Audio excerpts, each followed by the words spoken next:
करेंगे नोएडा में हुए उस हादसे की जिस पर ताबड़तोड़ एक्शन इस वक्त भी जारी है। और इस बीच नोएडा प्रशासन ने हादसे के 4 दिन बाद उस कार को करीब 50 फीट गहरे गड्ढे से निकाल लिया जो कार हादसे का शिकार हुई थी। इसी कार के साथ गड्ढे में गिरने के बाद नोएडा में रहने वाले सॉफ्टवेयर इंजीनियर युवराज की मौत हुई थी। 4 दिन बाद जाकर इस कार को क्रेन के जरिए देखिए कैसे बाहर निकाला गया। एनडीआरएफ की टीम ने इस कार को, जो इस वक्त अभी आप देख भी रहे हैं, करीब 50 फीट गड्ढे से बाहर निकाला है। 16 जनवरी यानी शुक्रवार की रात को ये हादसा हुआ था और ये नोएडा के सेक्टर 150 का वही स्पॉट है, वही जगह है जहां सॉफ्टवेयर इंजीनियर की कार हादसे का शिकार हुई थी। और करीब 50 फीट गहरे इसी पानी में भरे गड्ढे में कार डूब गई, जिससे इंजीनियर की जान चली गई।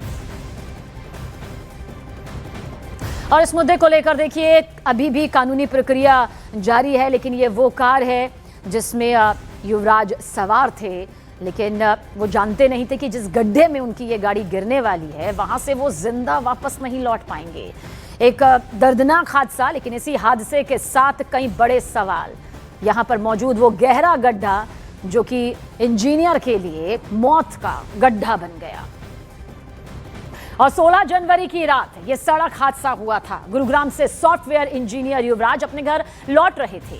बताया जा रहा है कि धुंध की वजह से, कोहरे की वजह से ये हादसा यहां पर हुआ और कार सीधे इसी गड्ढे में जा गिरी, जिसकी तस्वीरें भी इस वक्त आप देख रहे हैं, जिसे बिल्डर ने बिल्डिंग का बेसमेंट बनाने के लिए खुदवाया था। लेकिन पिछले कई महीने से दरअसल इस गड्ढे में पानी भरा हुआ था और इसी में कार जाकर गिर गई और डूबकर इंजीनियर युवराज की जान चली गई।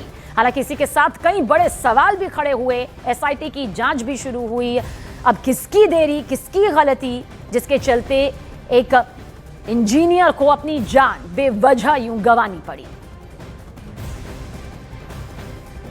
वहीं ग्रेटर नोएडा इंजीनियर की इस मौत के मामले में आज बिल्डर की पेशी होनी है। पुलिस ने कल बिल्डर अभय कुमार को गिरफ्तार किया था और कोर्ट से पुलिस को 1 दिन की रिमांड मिली थी, जो आज खत्म हो रही है। देखिए, जानकारी आपको दे देते हैं कि अभय कुमार जो MZ विश टाउन के मालिक हैं, जहां ये गड्ढा था। अभय कुमार की कंपनी पर आरोप यह है कि उन्होंने गंभीर लापरवाही बरती, सुरक्षा मानकों की अनदेखी की, उसका उल्लंघन किया, नियमों को ताक पर रखा गया। उस पानी में जाकर जो जान गई है, दरअसल वो इसी गड्ढे में भरा हुआ था।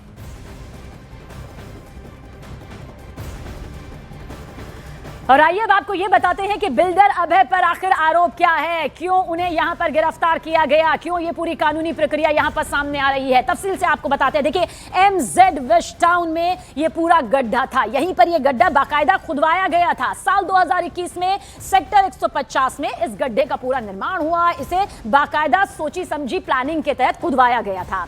अब होता क्या है, MZ wish town Abhay Kumar की ही कंपनी है, जिसके जरिए इस गड्ढे का यहां पर निर्माण करवाया गया। शॉपिंग मॉल बनवाने के लिए इस गड्ढे को यहां पर खुदवाया गया था ताकि शॉपिंग मॉल यहां पर बन सके, यही प्लान था। मॉल का बेसमेंट बनवाने के लिए इस गड्ढे का निर्माण तो हो गया था, लेकिन बाद में दरअसल प्रोजेक्ट का काम रुक गया था। आरोप यह है कि काम रुकने पर गड्ढे को वैसे का वैसा ही छोड़ दिया गया, जबकि इस गड्ढे को भर दिया जाना था। लेकिन भर क्या गया, पानी भर गए, और पानी भी इतना कि उससे निकलना नामुमकिन। ऐसे में इंजीनियर युवराज की गाड़ी यहीं पर जाकर गिरती है और वो मौत का शिकार हो जाते हैं और मौत के गाल में चले जाते हैं। अब कानूनी प्रक्रिया के तहत दोषियों की तलाश यहां पर की जा रही है, लेकिन अभय कुमार इस वक्त सलाखों के पीछे हैं, बिल्डर अभय कुमार की कंपनी पर ही, क्योंकि ये पूरा गड्ढा खुदवाने का यहां पूरा मामला सामने है। और इस मामले में देखिए, बिल्डर अभय कुमार की गिरफ्तारी के साथ ही अब जांच के लिए बनाई गई एसआईटी ने हादसे वाली जगह का मुआयना भी किया।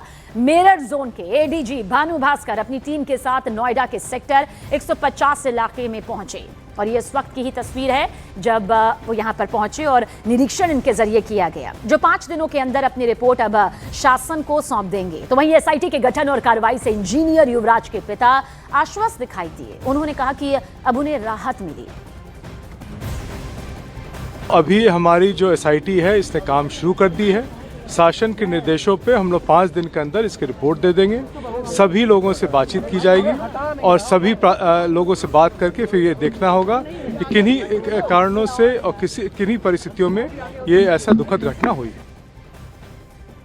सरकार के द्वारा जो त्वरित कार्रवाई की गई है और एसआईटी का गठन किया गया है, तो तसल्ली हुई है कि मेरे बेटे के मृत आत्मा को न्याय मिलेगा। सरकार की तरफ से हम आश्वस्त हैं कि हमें सही सहयोग मिलेगा, उचित दिशा में मिलेगा।